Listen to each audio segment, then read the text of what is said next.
갑작스럽게 이제 수요일날 응급실 가시면서 차 안에서 이제 아무래도 설교 힘드실 것 같은데, 본인이 힘드실 것 같은데 저보고 설교하면 어떻겠냐.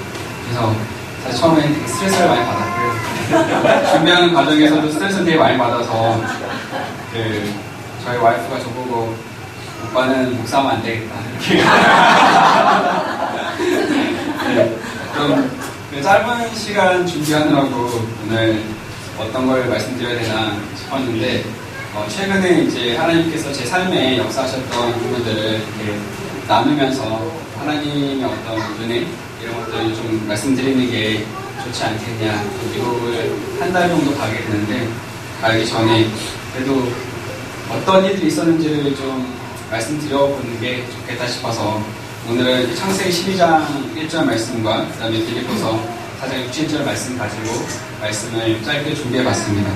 본문 말씀 다 같이 한번 읽어보도록 하겠습니다. 시작. 여호와께서 아브라함에게 이르시되 너는 내가 떠나서 아버지 집을 떠나 내가 내게 보여줄 땅으로 가라. 아무것도 염려하지 말고 다만 모든 일에 기도와 간구로 너희 구할 것을 감사함으로 하나님께 아뢰라. 그리하면 모든 지각에 뛰어난 하나님의 평강이 그리스도 예수 안에서 너희 마음과 생각을 지키시리라. 아멘. 2016년 8월 21일 주일 설교 제목 믿음의 번지점프를 하다. 저는 오늘 인생의 두려움과 관련하여 믿음의 번지점프를 하다라는 제목으로 설교를 준비해 보았습니다. 소 제목으로는 두려워하지 말라라고 이렇게 잡아보았습니다. 오늘 설교를 준비하면서 조사해 보니까 성경 말씀에는 두려워하지 말라라는 이 말씀이 366번 나온다고 합니다. 혹자는 1년은 365일, 또 윤년까지 고려하면 366일이 있다 보니까 하나님께서는 우리가 매일 삶 속에서 두려워하지 않고 열심히 살라는 격려의 그런 뜻으로 366번의 말씀을 담아주신 것이라는 얘기도 있습니다. 혹시 번지점프를 해보신 적이 있으신가요? 저도 아직 점프를 해본 적은 없습니다. 사실 약간의 어떤 고소공포증이 좀 있고요. 그리고 아주 특별한 경우가 아니라면 점프대 위에조차 올라가지 않을 것 같습니다. 저는. 심지어 TV에서 연예인들이 이렇게 번지점프를 하거나 아니면 스카이다이빙을 이렇게 하게 되는 경우가 있잖아요. 사실 그 TV를 통해 대리 체험을 하게 되는 경우에도 저는 오금이 저리는 그런 경험이기 때문에 그 정도로 이제 올라가는 걸 참 무서워합니다. 그래서 비행기 탈 때도 비행기가 흔들리면 되게 안전부절하지 못하는 그런 제 자신을 보면서 아마 번지점프는 제 생애에 하지 않을 것 중에 하나가 아닐까라는 생각을 합니다. 이 번지점프를 한다는 것은 누군가에게는 스릴을 느끼게 해준 아주 재미난 놀이가 될 수도 있겠지만 기본적으로 대부분의 사람들에게는 상당히 두려운 일일 것입니다. 왜 두려울까 생각해보면 높이 올라가는 것 자체가 무서울 수도 있겠지만 뛰어내렸을 때에 혹여 죽게 되면 어쩌지 하는 두려움이 압도하기 때문은 아닐까 생각이 됩니다. 그러나 안전요원의 지시에 잘 따르고 안전장치하게 된다면 문제가 없다는 것은 누구나 잘 알고 있습니다. 내 발목을 붙잡고 있는 안전장치를 의지한다면 번지점프가 주는 스릴을 만끽할 수 있지 않을까 하는 생각이 듭니다. 그래서 사실 저는 우리 사라자매에게 그런 얘기를 했지만 만약에 사업에서 뭔가 중요한 모멘텀을 찍게 된다면 그때는 한 번 정도 제가 도전해볼 수 있지 않을까라는 얘기를 했습니다. 저는 오늘 설교를 준비하면서 저의 지난 7년의 시간을 한번 돌아와 보았습니다. 2010년 당시 하나님의 인도하심 가운데 일본계 금융회사인 오릭스의 한국투자팀에 저희가 조인하게 되었습니다. 한국 법인을 새롭게 세우면서 제가 창립 멤버로 조인하였고요. 하지만 당시 제대로 된 사무실이 하나 없이 계열회사 어떤 회장님의 직무 공간 옆에 있는 작은 응접실, 책상 3개 정도밖에 들어가지 않는 작은 응접실에서 시작을 했었습니다. 당시 추진하던 저축은행 인수 거래가 안 됐을 경우에는 향후 제 거치가 불투명할 수도 있는 상황에서 저는 하나님께서 제게 주신 마음의 소원대로 새로운 도전을 하게 되었습니다. 그 후 오릭스는 7년 동안 한국에서 여러 굵직한 인수거래를 추진하면서 승승장구하게 되었습니다. 하나님의 축복이 그곳에 임했다고 생각합니다. 2011년 3월경 갓 태어난 첫 조카인 그 라비를 보기 위해서 휴가차 미국에 가게 되었습니다. 그러니까 싱글이던 시절에는 1년에 한두 차례 정도 휴가 내고 누나와 동생이 있는 미국에 가곤 했습니다. 그런데 이번 휴가 기간에는 레옹이 크리스가 의료 분야에서 사업 구상하는 것이 있는데 같이 해보면 어떻겠냐라는 제안을 해왔었습니다. 그것이 미국에서 사업 구상이 시초가 되었습니다. 벌써 6년 전 이야기입니다. 그 후 지속적으로 논의하면서 조금씩 구체하면서 오늘에 이르게 되었습니다. 스스로는 미국 가는 것이 임박했다라고 생각하면서 당장이라도 갈 마음의 준비를 하고 있었습니다. 주변에서 결혼하라면서 이렇게 소개해 주셨던 그 자매들을 이렇게 만났을 때 첫 만난 자리에서부터 저는 현재 저는 중요한 것이 아닙니다. 저는 미국 갈 사람이다. 그리고 사업할 사람이다. 라는 얘기를 하면서 혹여 이런 입장을 이해할 수 있는지를 확인하곤 했습니다. 2012년도 말에 저기 사라자매를 만났을 때도 마찬가지였습니다. 근데 이 사라자매는 저의 모든 계획을 받아들이는 반응을 보였었습니다. 그리고 하나님의 뜻하심 가운데 첫 만남 후 6개월도 채 안 되어서 저희는 결혼식을 올리게 되었습니다. 당시 저희 둘은 그 연말에는 미국에 갈 수도 있겠다는 생각으로 신혼집도 그 당시 사라자매 살던 작은 오피스텔 원룸에서 시작을 했었고요. 모든 것을 최소화하면서 신혼생활을 이어갔습니다. 그런데 예상하지도 않게 결혼 초반에 임신을 하게 되었습니다. 그리고 2014년 2월 저 이한이가 태어났습니다. 그리고 2016년 2월 우리 시안이가 태어났습니다. 출산이 이어지면서 미국 가는 계획도 조금씩은 지연되었습니다. 반면 한 여인의 남편으로서 또 두 아들 녀석의 아빠로서 한국에서 삶은 안정되어져 가고 있었고요. 그리고 2016년 4월 이사로 승진하면서 회사에서 저의 포지션은 좀 더 확보해주고 있었습니다. 어떻게 보면 지난 7년의 기간 동안 하나님께서 제게 부어주신 삶의 축복들을 생각하노라면 감사한 것이 너무 많을 뿐 아니라 이대로 한국에서 삶을 유지하더라도 개인적으로는 안정됨과 동시에 어느 정도 풍요로운 삶을 살 수 있지 않을까 싶은 그런 위치에 있다는 생각이 자꾸 제 마음에 큰 자리를 차지하려고 했었습니다. 그러나 저 마음 깊은 곳에서는 하나님께서 20대 초에 제게 주셨던 꿈과 사명에 대한 생각이 끊임없이 저를 사로잡았으며 오릭스가 하나님께서 제게 주신 꿈의 최종 종착지가 아닌 줄 알았기 때문에 넥스트 스텝으로 언젠가는 옮겨가야 한다는 생각을 품고 살아왔습니다. 그 와중에 수년 전부터 논의하던 크리스와의 미국 사업 추진 과정에서 어느 정도 진전이 있었습니다. 크리스는 저와 매형인데요. 미국 의사로서 미국 의료협의 현실에 어떤 부딪히는 과정에서 겪는 다양한 문제들을 이렇게 해결하고 싶어 했습니다.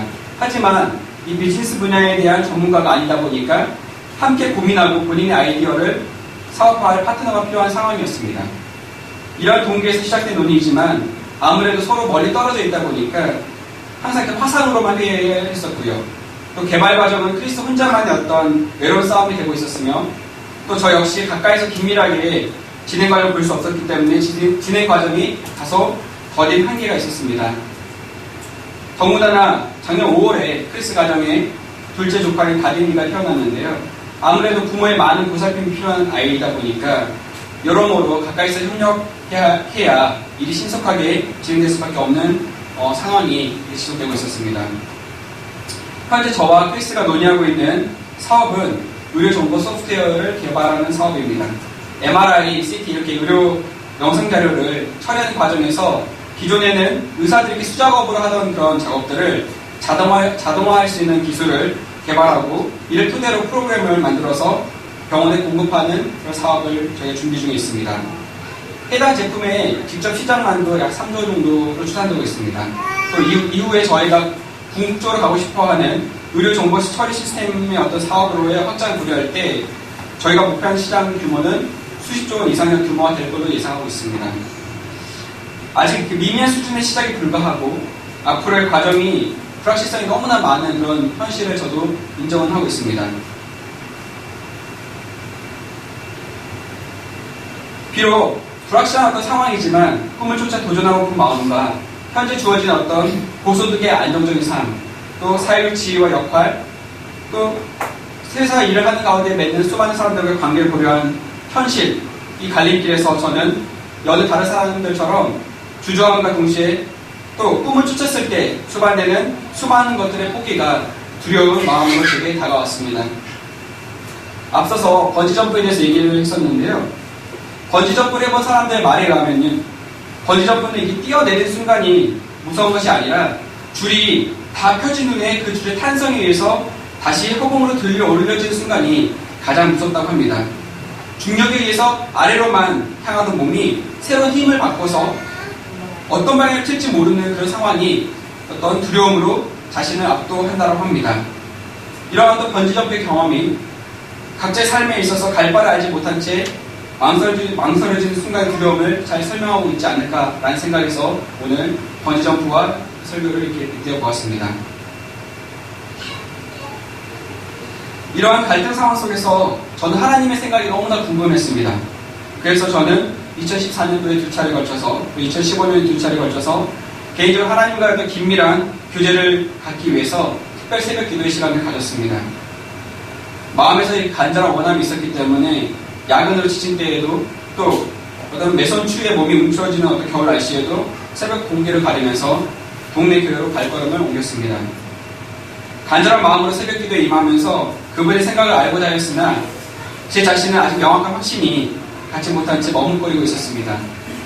물론 마음 한켠에서는 하나님의 때가 임박했음을 느낄 수는 있었습니다. 2015년도 작년 말 다시 한번 새벽 기도로 하나님께 제단을 쌓는 마음으로 특별 새벽 기도에 임했었습니다. 저에게는 소중한 친구가 한 사람 있습니다. 서울대학교 경영학과 동기이면서 물론 학교 다닐 적에는 잘 알지 못했습니다. 근데 이 올릭스라는 회사에 와서 동료로서 이 친구를 만났습니다. 회사 우리 윗분들은 상사들은 이 친구를 새로 뽑을 때 하늘이와 이 둘을 경쟁시키면 참 좋겠다. 둘이 경쟁하다 보면 서로 경쟁하는 가운데서 뭔가 서로 긴장하지 않겠어? 라는 생각으로 이 친구를 뽑았었죠. 그렇기 때문에 처음에 서로 서먹하게 됐었고요. 실제로도 어떤 긴장관계 속에서 서로 근무를 했었습니다. 그러나 얼마 지나지 않아서 아무래도 같은 공간에서 같이 고생하는 사이다 보니까 서로 어떤 마음을 터놓고 그런 진정한 친구가 되는 계기가 있었습니다. 그건 바로 신앙의 교제였습니다. 서로의 신앙 고백을 통해서 친구랑 저는 더할 나위가 가까워졌고요. 업무뿐만 아니라 신앙적으로도 서로 격려하는 사이가 되었습니다. 그런데 2015년도에 들어서 이 친구에 다소 변화가 생겼습니다. 저와 둘 사이의 어떤 이 신앙의 교제가 뜸해지고 있었습니다. 어떻게 보면 매일같이 신앙적인 얘기를 나누던 사이가 어쩌다 한 번 정도 그런 얘기를 할 정도, 그 친구의 어떤 신앙적인 상태에 대해서 다소 이렇게 걱정이 되는 그런 상황들이 있었습니다. 그러면서 2015년도 말에 제가 새벽 기도를 하는 그 상황에서 이 친구를 위해서 정말 기도하고 싶다. 그런 마음이 들었습니다. 그래서 여러 기도 제목 중 안에 그 친구를 놓고 친구를 위해서 기도를 하는 그런 시간을 가졌습니다. 한 달간 열심히 이 친구의 영적 회복을 위해서 기도했습니다. 2016년도 새해가 밝았는데요. 연초에 저희가 새해를 맞이하면서 친구와 둘이서 사무실에 서로 덕담도 할 겸 대화를 나누는 시간이 있었습니다. 그때 그 친구가 고백을 하더군요. 저한테. 작년도 말에 자기가 송구영신 예배를 드리고 있는데 어떤 영적인 뉘우치는 어떤 계기가 있었다. 그리고 스스로를 다시 돌아볼 수 있는 어떤 계기가 있었다라고 저에게 얘기했습니다. 그러면서 제 상황을 누구보다 잘 알고 있던 이 친구였기 때문에 저에게 한 권의 책을 추천해 주었습니다. 그 책은 바로 떠남이라는 책이었습니다. 이 떠남이라는 책은 잘 모를 수 있는데 그 내려놓음이라는 책은 잘 아실 겁니다. 이 내려놓음이라는 책의 저자인 이용규 선교사님의 또 다른 저작인 떠남이라는 책을 저에게 추천해 주었습니다. 이 책의 서두에는 아브라함을 부르신 하나님의 음성이 나옵니다. 창세기 12장 1절을 인용했는데요. 다 같이 한번 읽어보겠습니다. 시작. 여호와께서 아브라함에게 이르시되 너는 너의 고향과 친척과 아버지의 집을 떠나 내가 내게 보여줄 땅으로 가라. 이 책에서 하나님께서는 인류 구원사를 위해 아브라함이라는 지극히 평범한 한 인물을 택하였다고 설명하고 있습니다. 자신의 신변위원 앞에서 위축되고 때로 거짓으로 위기를 모면하려고 할 뿐 아니라 어려움을 만나면 피해가려고 하는 그저 평범한 한 노인네를 하나님께서 선택하셨습니다. 아브라함을 선택하시면서 하나님께서 가장 먼저 주신 말씀이 바로 오늘 본문 말씀인 창세기 12장 1절이었습니다. 내 본토, 친척, 아비집을 떠나 내가 내게 보여줄 땅으로 가라. 해설을 좀 더 보태보자면 아브라함이 살던 시대는 부족 중심 사회였습니다. 개인 혼자서는 살 수 없었고요. 생존의 기초단위인 부족의 의탁에서 생계를 보장받아 생활하던 시대였습니다. 부족을 떠난다는 것은 공동체로부터 받았던 모든 보장을 포기하고 스스로의 힘으로 생존 문제를 해결해 가든지 아니면 전적으로 하나님의 보호에 의존해야 한다는 뜻이었습니다. 특히나 노년의 나이에 익숙함을 떠나 새로운 환경에 들어가는 것은 자살 행위에 다름없다고 저자는 얘기하고 있었습니다. 그래서 저는 여기서 주목해야 할 부분은 밑줄 쳐놓은 부분이라고 생각합니다. 하나님께서 미리 갈 곳을 가르쳐 주면서 떠나라고 하신 것이 아니라는 것입니다. 내가 내게 보여줄 땅으로 가라. 히브리서 11장 8절 말씀도 한번 같이 보겠습니다. 같이 한번 읽어볼까요? 시작. 순종하여 장래의 유업으로 받을 땅에 나아갈새 갈 바를 알지 못하고 나아갔으며 아브라함은 자신의 갈 바를 알지 못한 채 떠났다고 되어 있습니다.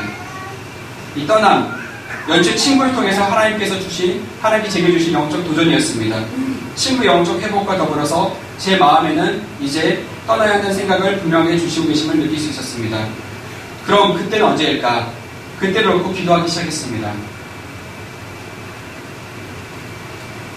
때를 놓고 기도하는 와중에 여러 기회들이 다가왔습니다. 글로벌 투자회사를 비롯해서 새로운 사업에 도움이 될 수 있는 여러 기회들이 다가오면서 저는 마음 한켠에서는 그래, 하나님께서 이런 기회들로 나를 이끄시나 보다 라는 마음의 생각이 들면서 이렇게 주신 기회들이 하나님께서 내게 지시할 땅이 되겠구나 싶은 마음이 들곤 했었습니다. 그런데 어찌된 일인지 기대하는 마음으로 기회들을 하나하나 열어보았으나 막상 그런 기회들이 저에게 주어진 기회가 되지는 않았었습니다. 한편으로는 낙담이 되기도 하고 하나님의 뜻이 어떤 것인지 명확히 알기 위해 기도하고 또 묵상하며 매일같이 하나님께 매달렸습니다. 제 곁에서 저의 생각과 상황을 누구보다 잘 알고 있던 저희 아내는 진정 현명한 지혜 조언자 역할을 해주었습니다. 특히 걷는질 할 때면 이렇게 말을 해주었습니다. 혹시 하나님께서는 오빠가 다음 길로 가는 문이 열리길 기다리라고 주문하는 것이 아니라 지금 문을 닫고 나온 후에 어떤 문이 열릴지 지켜보길 원하시는 것은 아닐까요?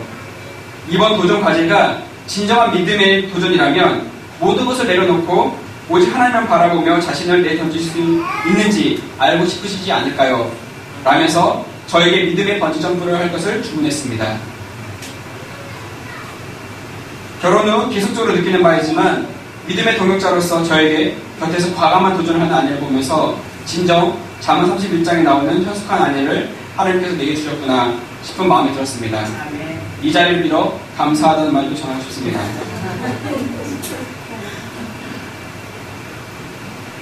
2016년 2월 말 믿음의 결심과 더불어 이제 드디어 번지점프대에 설 수 있었습니다. 2월 말을 기점으로 퇴직을 결심하고 가슴에 사직서를 품은 채 회사 대표를 만날 계획을 세웠습니다. 그런데 참 신기하게 어찌된 일인지 3월, 4월에 이르는 기간 동안 무려 5번에 걸쳐서 퇴사 의사를 전하기로 결심한 날만 되면 대표가 예정에 없던 일본 출장을 가든지 아니면 예고 없이 서울 사무실 출근을 하지 않은 일이 계속적으로 발생했습니다. 당시 매 순간 하나님의 뜻을 묻고 있었고 영적으로도 민감한 상황에서 신기할 정도로 엇갈리는 모습을 보면서 아직 하나님의 때가 무르익지 않았나 싶은 생각이 들었습니다. 그러면서 일단 결심은 굳이 상황이었지만 조금 더 인내하며 기다려보자라는 생각을 갖게 되었습니다. 그렇게 2달여가 흐른 6월이었습니다. 13년 전에 2003년 저희 아버지 소개로 처음 배웠던 김종근 박사님, 그 목사님이시기도 한데요. 저 개인적으로는 그분 멘토링 덕분에 인생의 어떤 목표를 구체화할 수 있었고 한 가지 목표만을 가슴에 새긴 채 오늘까지 달려오게 되었습니다. 개인적인 사정으로 지난 2년 동안은 제대로 찾아뵙지 못했었는데 갑작스럽게 연락이 오게 되었고 오랜만에 인사드리면서 저희 현재 상황을 의논드릴 수 있었습니다. 참 절묘한 타이밍이었습니다. 박사님께서는 제게 기드온의 양털 기도를 말씀하셨습니다. 말씀을 듣고 그날 밤 저는 바로 사사기 말씀을 찾아 읽어보았습니다. 사사기 6장 36절에서 40절 말씀입니다. 같이 한번 읽어보겠습니다. 시작. 그들이 하나님께 여쭈되 주께서 이미 말씀하신 같이 내 손으로 이스라엘을 구원하시려거든 보소서 내가 양털 한 뭉치를 가장 마당에 두리니 만일 이슬이 양털에만 있고 주변 땅은 마르면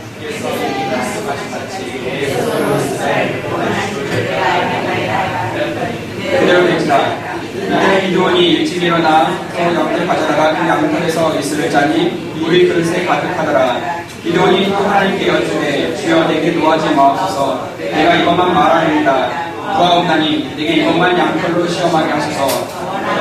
양털만 마르고 그 주변 땅에 있는 다 이슬이 있게 하옵소서 하였더니 그 밤에 하나님이 그대로 행하시니 그 양털만 마르고 그 주변 땅에는 다 이슬이 있었더라.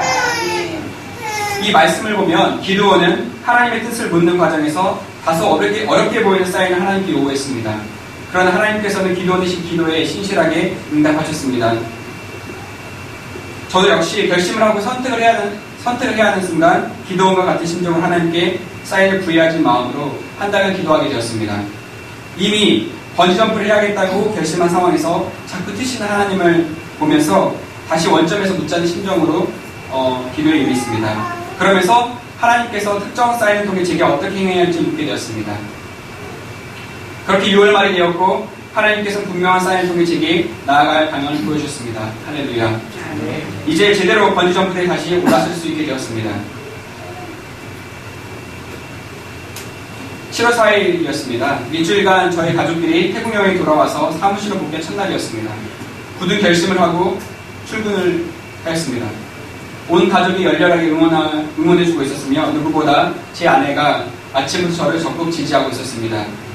모든 과정을 순조롭게 마친 듯 저는 출근 내내 마음이 평안했습니다. 또한 상황도 순조로웠습니다. 회사 대표는 이전과 달리 일찍 출근하기까지 했습니다. 회사 친구에게 일단 저의 결심을 미리 나누었고요.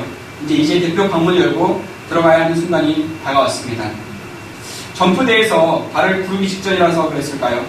이제 저 방문을 열고 들어가서 결심의 말들을 이제 내뱉고 나면 돌이킬 수 없다는 생각이 압도하자 가슴이 터질 듯이 쿵쾅거리고 안절부절하지 못한 상황이 되었습니다. 이때 제 마음의 두려움을 최종적으로 극복할 수 있는 말씀이 떠올랐습니다. 너무나도 유명한 말씀이죠. 빌립보서 4장 60절 말씀입니다. 오늘 본문 말씀으로도 제가 뽑아보았는데요. 아무것도 염려하지 말고 다만 모든 일에 기도와 간구로 너희 구할 것을 감사함으로 하나님께 아뢰라. 그리하면 모든 지각에 뛰어난 하나님의 평강이 그리스도 예수 안에서 하늘이 너희 마음과 생각을 지키시리라. 이 말씀을 저희는 수차례 되뇌이면서 회사 대표 방문을 열고 들어왔습니다.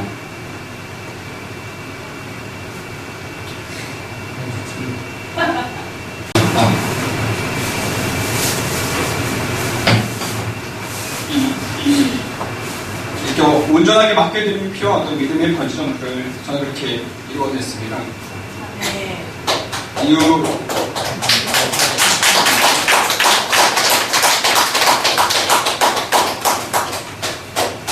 이후 약간의 어떤 긴장은 있었지만 회사를 퇴직하는 과정은 순조로웠고 모든 일들과 평온한 가운데 잘 마무리했습니다.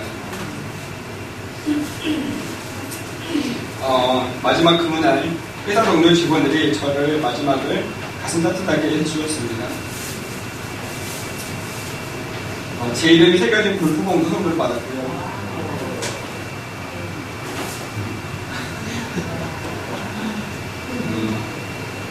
돌아보니까 참 감사함 지난 6년 반의 시간이었습니다.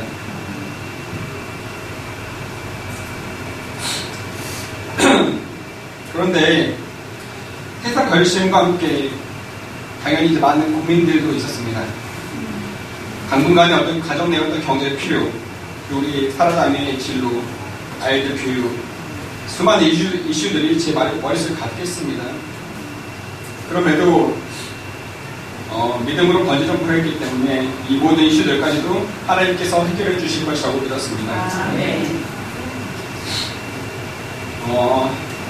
가장 우선적으로 제게 행복한 마무리가 함께 마음의 평안함을 주신 하나님께 감사드립니다. 그런데 더 놀라운 일은 하나님의 역사가 이러한 행복한 마무리에만 있지 않았다는 것입니다.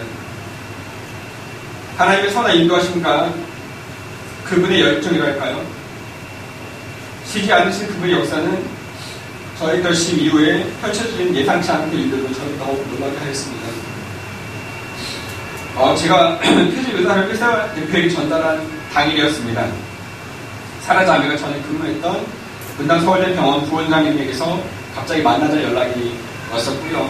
당일 오후에 사라 자매는 부원장님을 만나 뵙게 되었습니다. 어떤 이유로 불렀는지 저희는 알 수 없었고 둘 다 의아해하고 있었습니다. 그 자리에서 사라 자매에게 부원장님께서는 국제진료센터에서 일해보면 어떻겠냐는 제의를 받았습니다. 국제진료센터는 외국인을 상대로 하는 진료센터로서 사라 자매가 오래전부터 발해왔던 포지션이기도 했습니다. 그런데 전혀 예상치도 않았던 제의가 바로 같은 날 들어왔던 것입니다. 사실 그 과정을 면면히 들여다보면 와이프나 저는 그 포지션에 일말의 가능성조차 두지 않고 있었습니다. 그리고 아무런 생각과 노력도 하지 않았었죠. 그런데 하나님께서는 사라 자매와 함께 일했던 가정의학과 과장님을 통해서 사라 자매를 적극 추천하게 하시고 이런저런 노력을 기울이시더니 결국 그 자리가 사라 자매에게 주어지는 역사가 이루어진 것입니다. 제가 얻은 놀라움은 이것입니다. 우리가 아무것도 안 하고 있는 중에도 그분 쉬지 않고 일하고 계시고 그분께서 가장 좋은 때에 저희가 예상하지 못한 일을 열어가시는 사실입니다. 이 과정이 제게도 큰 힘이 되고 도움이 되었습니다.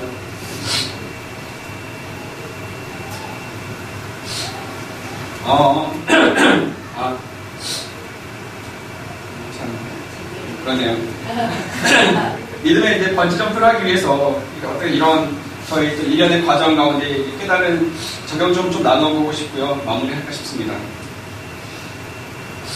믿음의 번지점프를 하는 과정을 겪어보니까 어떤 준비가 필요했었는지 돌아보는 시간이 되었고요. 그 과정에서 저는 크게 세 가지가 필요했었다고 생각합니다. 첫 번째는 분명한 사명, 목표의식입니다. 분명한 사명을 가슴에 품고 살아야 한다는 것입니다. 하나님께서는 2003년에 제 가슴에 새겨주신 목표를 제가 받은 이후에 전 한 번도 그 목표를 잊고 산 적이 없습니다. 각자의 삶에 주신 하나님의 놀라운 계획을 발견하는 것이 무엇보다 중요하다고 생각합니다. 물론 각자에게 부여된 사명의 모양은 다를 수 있습니다. 하지만 그 근본은 영원 구원이라는 지상 사명으로 귀결된다고 믿습니다. 둘째, 영적 민감함이 필요합니다.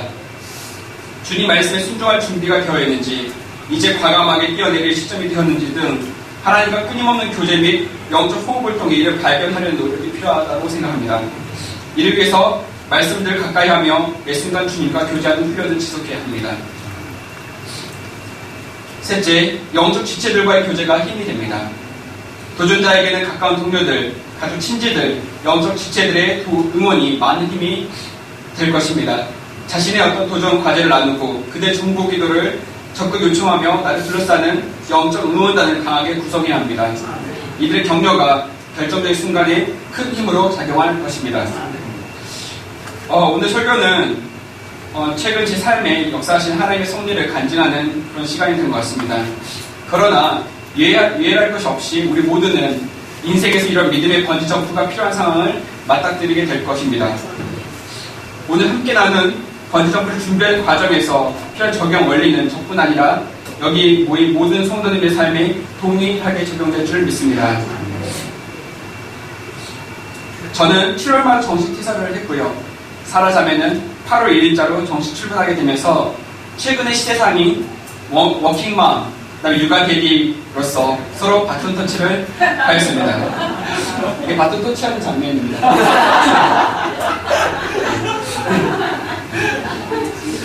인생의 어떤 새로운 장을 열어가면서 크고 작은 변화들이 제 삶에 펼쳐지고 있습니다.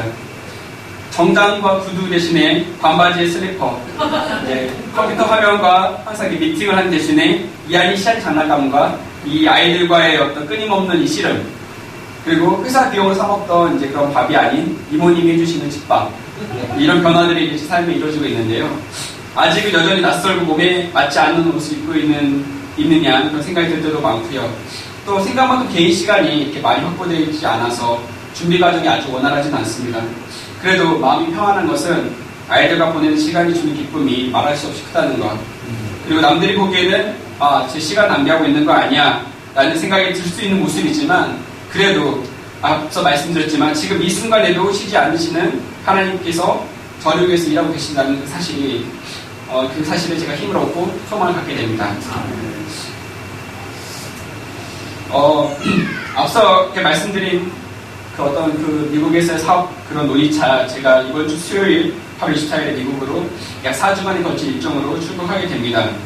여러 사정상 온 가족이 함께 할 수 없게 돼서 아쉽지만 첫째 아들 이완이와 단둘만의 여행이라는 점이 특별하게 다가옵니다. 아마 한 달 후면 이완이와 둘도 없는 친구가 되어 돌아오지 않을까 싶습니다. 물론 결혼하고 처음으로 아내와 한 달 가까이 떨어진 애에서 많이 보고 싶을 것 같고 허전할 것 같으며, 그 사이에 우리 둘째 시안이가 많이 커버될 것 같아서 좀 아쉬운 마음도 있습니다. 그리고 우리 부모님, 특히 이제 갑작스럽게 시술을 하게 되셔가지고 걱정되는 우리 아버지 건강, 그리고 또 우리 교회 성도님들과 한 달 동안 못 뵙게 되는 아쉬움이 있어서 마음 한켠에서는 발걸음이 그렇게 쉽게 떨어지진 않는데요. 그러나 이 일정 역시 하나님께서 저의 걸음을 한 걸음 한 걸음 인도하는 그 가운데 이어진 과정이라 여기고 기쁜 마음과 부전한 마음으로 잘 다녀오려고 합니다. 건강한 모습으로 이렇게 다시 뵐 수 있었으면 좋겠고요. 그 가 있는 동안에 항상 기도 부탁드리고 저도 가서 열심히 기도하겠습니다. 마치겠으면 마무리 제가 기도하면서 마무리하도록 하겠습니다.